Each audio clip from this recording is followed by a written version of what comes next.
think we're on the record now. Yep, the red light is on. So what did we say about the heart? You want to look for the front side? Well, we can't start with the front side. Then it won't be fun. Okay. So, is this the front side? No, it's not, because you can see this is really the posterior. You see the posterior interventricular sulcus. Okay, that's kind of like where the median, the middle cardiac vein, and also somewhere in the posterior interventricular artery is located. And then here, definitely, you can see sloping from the top right, okay, to the bottom left, okay. So definitely this is the front. You can see the slope of the interventricular groove right there.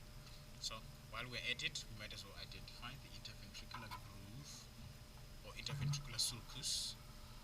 This is also, where the anterior interventricular artery runs. Okay, that we're doing in the lecture.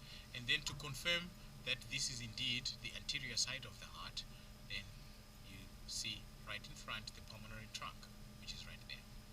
Okay, so usually I put a pin here and I'm asking what is the chamber of the heart. You would say for this, it includes the apex, left apex.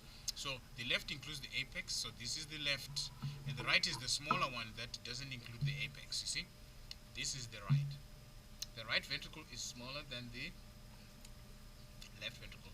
Why is the left ventricle bigger? Yeah, for this. Yeah, for the systemic system except the lungs, so it's got to have a lot more pressure. So the muscle is 3 times bigger than the. So that's why it's bigger. It pumps the same volume though. That's one thing you gotta know. But the muscle is bigger, so that's why it's bigger like that. Okay, good. And then another thing I said we need to identify on the outside is the structures like these auricles. The auricle is like an extension of the atrium. Okay, so this auricle is on this side, so this will be the left auricle. Okay, and this is the right side, of course, so this one is the right auricle. Then the next order of business, identify the 4 great blood vessels into and out of the heart. Okay, we start off with the one that we see right off the bat, which is the pulmonary trunk, splits into the left and right pulmonary arteries. Okay, and then this one in the middle right here, you could see how it's curving. You see that? Okay, this is the aorta. Okay, and this is the brachiocephalic trunk.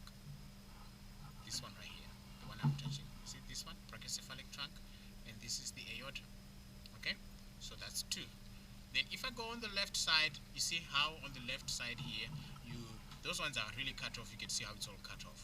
But if I go on the left side and I'm talking about what is that major blood vessel or major blood vessels, you'd say pulmonary vein.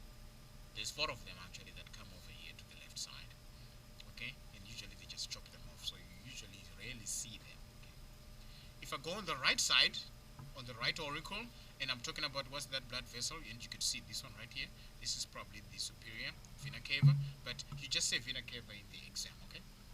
Because most of the time, sometimes you see the inferior one, or sometimes you don't even see anything. But if it's on the right auricle, and I'm talking about what's that blood vessel, you know to say vena cava. Okay, so the vena cava is the 4th one, and that's it. Then we cut from the left side going towards the right side. We leave it hanging by a little small beady part of the right ventricle, and then we open it like that, like a present. Okay. Right, and like I said, you don't have to close it back up and look at the interventricular sulcus to determine which side is which, right? You don't. You could still do it because you will see that this chamber includes the apex is the left side. Apex left, apex left. Okay? And the smaller one anyway, which is smaller in size, will be the right side. Okay? And another confirmatory thing that this is indeed the right side, you will see this moderator band. Okay? So you don't have to keep opening and closing it and stuff like that. You don't have to do that. Okay? And then of course this is the papillary muscle. You can see how it's attached to the chordae tendini, and this is the cusp. And this is the cusp for which valve? This one. Which valve is this? Yes, thank you. Which valve is this?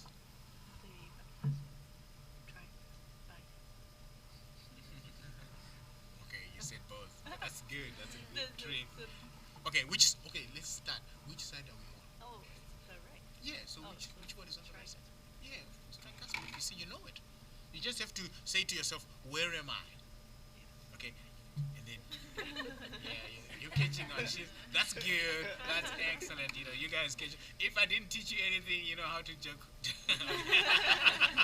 But you gotta know your anatomy then. You gotta know your anatomy. Okay, so that was good. Thank you. So this is the tricuspid.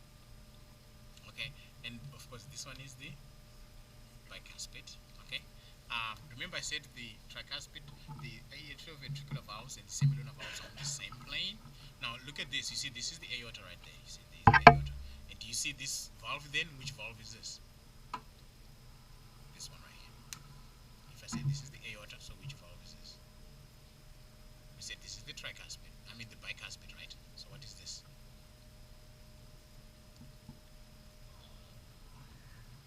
The one that's in the aorta is the aortic semilunar valve. Yeah. That's ones I didn't kind of mention last time, but I did show them in the last video that I took last time. So this is the aortic semilunar valve. So if I put a pin over here and I'm asking what valve is that, you say aortic semilunar valve. You have to say aortic, okay? Don't just say semilunar valve, because there's two. This one, you say bicuspid, you say mitral, okay, but don't say left atrioventricular valve, okay? Because well, say bicuspid and tricuspid, okay? So now to see the pulmonary semilunar valve, I kind of have to, if I stretch it like that, I don't know if you can see it, it's kind of dark through the picture because I saw it last time, it didn't quite come out, but I'm sure you can see it. If you look, you can see the cusps of the pulmonary semilunar valve, okay? I don't want to cut the whole, blood vessel, the whole artery, because then, you can't really see it, because, it can be, can you see the cusps of the pulmonary semilunar valve? Maybe it will show in there. Maybe it's too close, it's stuck. But anyway, you see it, it's in there. But the one that you really see, that I might even ask in the exam, it's really this one, the aortic semilunar valve, because it's right there. Okay, and then it's separate from, of course, the bicuspid or the mitral, valve. And there's the tricuspid. And you could see the trabeculicani in the ventricles are more extensive. They're bigger, than the ones in the right ventricle. Okay, because this is much bigger, of course. And then you could see in the auricle. See, this is the auricle. You see how this posterior part is smooth. You see, this is where the atrium proper, which is the atrium right there. It's a very small chamber. That's why it needs this sort of part on the front. The auricle, which extends the atrium. So, and there's the pectinate muscles. You can see these little ridges, pectinate muscles.